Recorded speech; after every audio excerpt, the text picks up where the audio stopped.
Hey guys, welcome back. Well, I just did a nice lesson, landed right at 15 minutes, talked about some interesting things, drew some nice notes on the screen, and then afterwards I noticed the audio was not good. Not good. There was rain somehow being captured in the audio, like from rain I'd been listening to before to drown out loud sounds while I did work. Um, yeah. So we'll see. I'm going to repeat it now, but that I'm kind of crunched on time today, so you might end up only getting one lesson today. Okay, we'll see. We'll see. Oi. אבינו מלכנו כן יהי רצון, כי אנחנו יכולים ללמוד טוב בעיניך. Okay, goodness.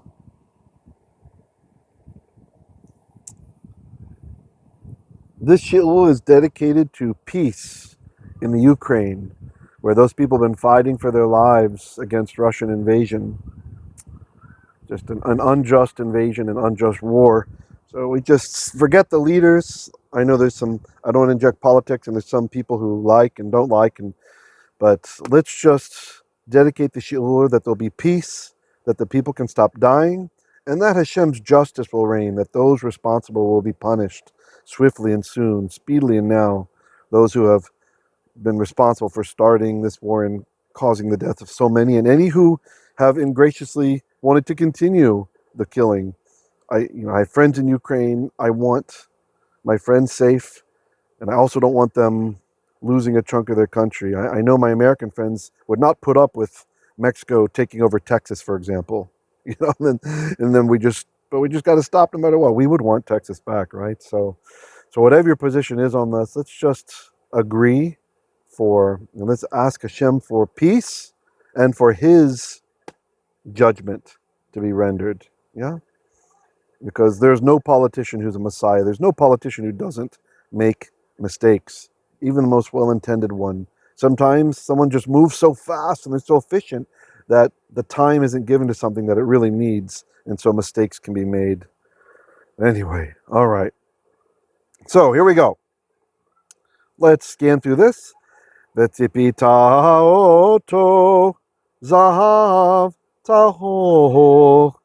Et gago et kirotaiv, saviv et karnotaiv, ve'asita lo zeir zahav saviv. All right. By the way, to preface, I have lived both in Russia and in Ukraine.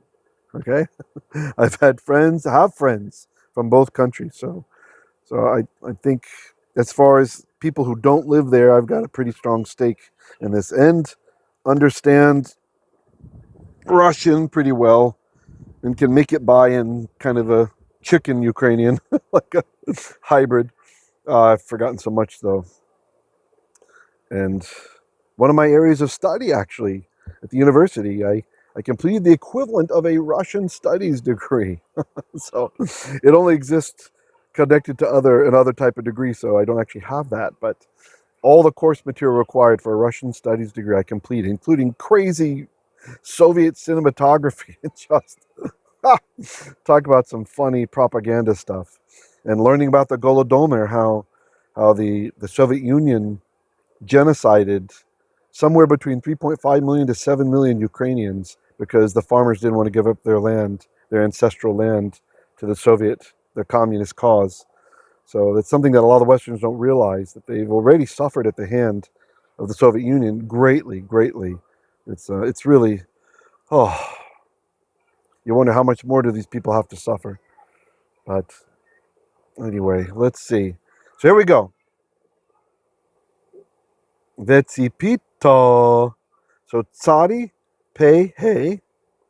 This is a lamed hey word, verb. And we know that verbs that end in a hey, the hey often goes away, as it has here. And that's why this is, of course, directed Hebrew immersion. And we call it listen and learn. So you don't have to watch. You can just listen, no problem. But if you like to look and see the colors and all that stuff, enjoy. You can. You can. So you'll notice I've written a hey here, just to remind you that this is actually the verb tsadi, pei, hey. And verbs that are like this I'm just going to show you the Hebrew notation in case you ever run across it online or looking at a free grammar or something like that that's online. These are called lamed hey verbs. Lamed hey. And the reason it's called that is because in Hebrew, the index in each of these positions comes from the word pa'al, pei ayin lamed, which is to do or to make, and where the word verb comes from. So the first position we call pei. The second position is ayin. And the third position is lamed. So you see, if you have a hey, in the third position, then that is called a lamed, meaning lamed position, hey verb. Similarly, if you had a noon in the first position, like natan, we would call that a pay noon verb. And we would write it as such. Pay noon. And you'll notice I didn't do a final noon, a noon sofit, if you're watching. That's because when you do acronyms in Hebrew, you don't use the final forms. All right, those are not part of acronyms or little abbreviations like this. Okay, so you could have an ayin vav verb. That's a verb that has a vav in the middle, like kum, kuf, vav mem. Right. So anyway, I hope this helps you in case you ever run across that.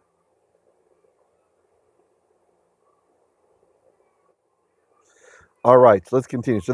So for lamed hey verbs, verbs that have a hey in the last position, they follow this pattern where a yod shows up sometimes. Don't mistake this as a sign of the hefil. It's not. So we'll see another one as we go. For example, ra'ah, rish aleph hey. He saw, you saw is ra'ita, just like this is tzipita. It's tzipita instead of tzapita because it's a piel. So that part is different. It's a piel binyan. So safa is to cover over, like to overlay. And tzipe, the PL form, is to completely overlay or to coat. Okay? Tzipita, you coated. Vetzipita, and shall coat you.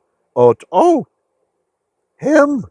And this is just the definite direct object marker et plus oh, him, his. So et plus oh becomes ot oh, him or it. So vetzipita oto, and you shall overlay, you shall actually coat it. And now there's no with here. I would have expected zahav or to put the zahav in front of the verb, but it's not. But we can understand, even if we read it like cavemen, zahav tahor. So the noun is zahav, which means gold, and the adjective is tahor. Tet, hey, cholam vav, reish, tahor. And this word, if you don't know it, but you do like Hebrew music, you might remember a song that's based off of part of Psalm 51. I believe the song is called Lev Tahor. And it goes, Lev Tahor bera'ali, Ruach nachon Elohim chidesh bekerbi. Create, O Lord, a heart for thee. Create, O God, renew, O God, your spirit in thee. I started to daydream a little bit. Oops. So, lev, tahor. Lev instead of zahav, and then the same adjective, tahor. A pure heart or a pure mind, really is what that usually means in Hebrew. A pure mind. In this case, pure gold. And we have a grocery store in the Philippines called Pure Gold. It's a chain that you can go to if you want to save some money. A lot of the stuff there is a bit cheaper. Maybe we'll start calling it Zahav Tahor as like a code name now. All right. So you're going to code it, but what is it? Et gago. The gag of Gag, gimel means roof of it. So it's roof. So we're talking about the mizbeach, the altar, an altar. So we're going to tzipita. You will overlay. You will completely overlay. You will coat. Oto, it. Literally him. With, we have to supply, zahav tahor, gold, pure. Et gago, the The roof of its roof. Ve'et, and, just another DDO here, definite direct object marker. Kir, kuf, yod, resh. Praise kir. Just kidding. So kir, kuf or kof, yod, resh, is a wall. Not to be confused with a choma, that's a different kind of wall. So this is just generally wall. And for the visual learners, I've colorized the ending in pink to show that this is the plural feminine ending, ot. Kirot, kirot. So kirot means walls, and then this word is kirotaiv, the walls of Iv, ending in a vav there. The walls of him. Who's the him? It's the mizbeach, the altar. Okay. So far we have vetzipita oto zahav tahor. So you shall coat oto it with zahav tahor. Et gago, the gago of the et kirotaiv, and the walls of Iv, saviv, around, saviv. Who knows how to say dreidel in Hebrew? Dreidel, you know dreidel, right? Dreidel, dreidel, dreidel, I made it out of clay. Dreidel, dreidel, dreidel, with dreidel I will play. Terrible song, but maybe good for kids. So dreidel's Yiddish, it's not Hebrew, right? In Hebrew, it's svivon. Svivon. So you just add a noon to the end of this thing, and you've basically got a dreidel.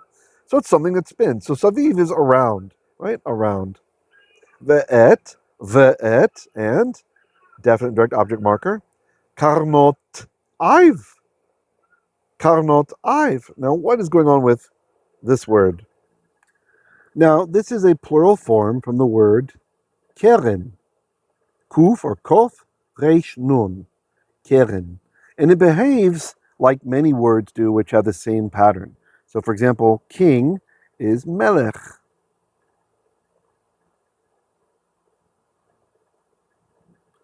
Melech.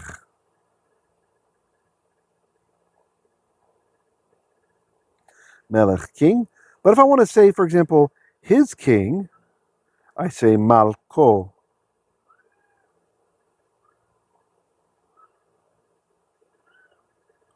Malko. Notice it's not melech. It's malko. Same thing with keren. This kind of group of, this kind type of nouns, they're called segolits. Which you don't have to remember this. This is only some extra information for those who like it. You do not need to know this to understand biblical Hebrew. Segolits. Okay? So if you're just kind of like a grammar junkie, go for it. Search on that and learn about them. So just like melech becomes malko, keren becomes karnotaiv. So we get the ah. It's feminine, so you're going to get the ot instead of melachim like we have with the others. So karnot, the horns of Iv, of him. So keren means horn. This is probably famously known in the expression keren yeshuati, or keren yeshuati, the horn of my salvation, or my saving horn. The idea you're about to be outnumbered, defeated by an enemy, and you blow your horn, right? Your shofar, your keren, your horn, and your troops know you need help and they come running. So Yeshua arrives, salvation or victory arrives, right? The horn of my victory is another way to translate that. So ve'et and karnotaiv, the horns of it, of him, meaning the altar's horns. Ve'asita, here we have another example of a lamed hey verb, right? The verb ayin, seen, hey. That's a lamed hey verb because the last letter in that acronym pa'al is a lamed. So it follows the same pattern as sapita. It would have been in the call. This is a piel, so the vowels are a bit different. But we still get the asita, you did. But the asita, you shall do, or you shall make. Lo, for him. Zeir. Zayin resh, if you're just listening. Zeir. A zeir is a gutter, like an impression in the gold, right? An impression in the top there, like a recessed boundary. Zeir.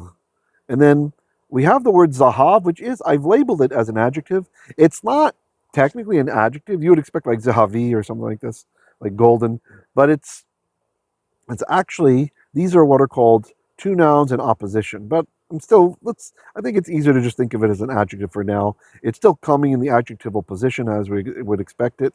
And you're going to see, those of you who get into Jewish Greek with me, that Jewish Greek actually does this kind of thing with adjectives as well sometimes. So probably influenced by the Hebrew. So zeir, zahav, a gutter, gold, saviv, around, like the svivon, like the top, the dreidel. Okay. All right, I'll read through one more time. Do your best to translate. This time, oh yeah, I'll pause for you to understand. I'll pause for you to translate before I do. Vetzipita, and you shall tzipe, you shall coat, oto, him, zahav, gold, tahor, pure, et gago, his gag, his roof. Just think of Lady Gaga standing on your roof, annoying you, can't sleep at night. I'm Gaga, Gaga, Gaga, Gaga. Get off the roof, Lady Gaga. It's not Gago, it's Gaga, which means her roof. I mean, so Gaga would mean her roof. That's what her name would mean in biblical Hebrew. Ve'et and kirotaiv, the walls of Iv, of him. Saviv. Ve'et and, don't translate the et, karnotaiv. So that's the plural of keren. Karnot, horns of Iv, of him, his horns. Ve'asito, and shall make you low for him. Zeir, a gutter or like a depressed boundary area. Zahav, gold.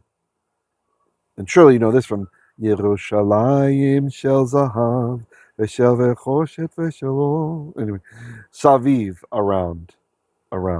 Okay, now I will just read it one time at kind of a regular pace, and let's see how you do. Vetzipita oto zahav tahor et gago ve'et kirotaiv saviv ve'et karnotaiv ve'asita lo zeir zahav saviv. Okay, hope you guys enjoyed. I will try to squeeze out another one. I'm not sure since I had to do this one twice. Hopefully the audio is okay, and I will catch you guys later. Please, please, please keep praying for this ministry. Really appreciate you guys, and that's it. Shalom, shalom.